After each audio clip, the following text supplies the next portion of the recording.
Well, hello YouTube. Here we are with a bit of a unboxing video. In front of us here we have ourselves the Mastercraft brand metal sawhorse. This one here is the collapsible unit. It is not the extendable unit where you could raise and lower, like modify the size, but I've used these type of sawhorses, the same brand, for well getting on 10 years now, and they've actually done a lot of work, and I've bought new ones to replace my old ones.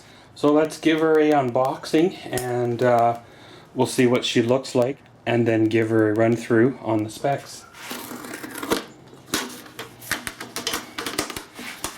And yeah, again, I know the quality of these here sawhorses. Like I said, I've been using them for quite a while. There's one downfall to the older generation sawhorses. I have no idea if they fixed them on this newer gen or if they're still, the same fault. But it's got a nice foam padding to it.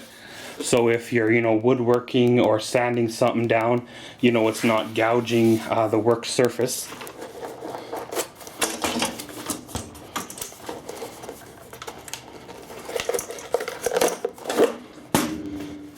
So to unfold this unit, you grab the outer set of legs and you basically just, tilt them up or pull them out.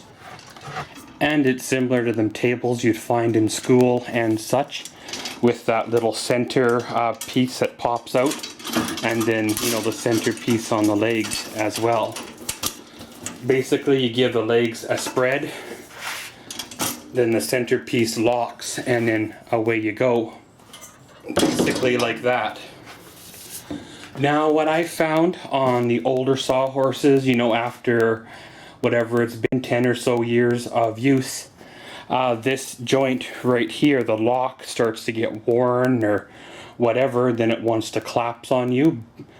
But I found an easy fix was to drill out the rivets, top and bottom, or at least the bottom one anyway, and put a very, very tight, like a rubber hose. I used a garden hose, and then they will hold tight.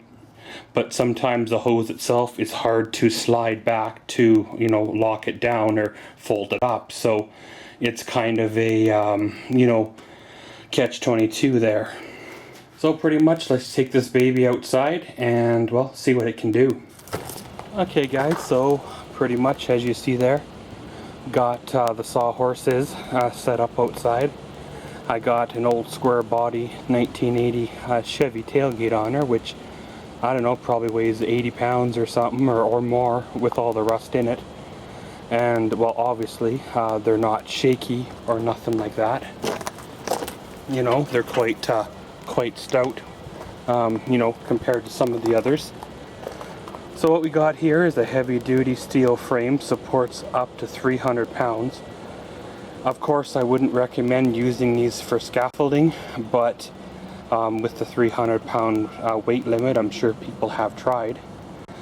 6 pre-drilled holes for tabletop installation, like if you want to put a sheet of plywood on her, as well as there is holes in each one if you want to bolt a 2x4 to them, if you're using them as a sawhorse for cutting to save the blade on your saw. The size is 30 by 3/4, wide, and 39 inches high. Weight per unit is 9.9 pounds. Now there's a 1-year warranty on it against like defects and stuff like that, but not against abuse and backing over it with the truck. Now of course guys, this is something that I would recommend having, especially if you're in a smaller shop. Throw them in the back of your job site trailer for use, stuff like that. There are other brands out there, varying qualities, things like that, but these sawhorses here work for me, and I do recommend them for the average user. But pretty much this has been an unboxing, a bit of a demonstration check, and a first look at a Mastercraft metal sawhorse. And as always, thanks for watching Maxwell's World. Comment, subscribe, and enjoy.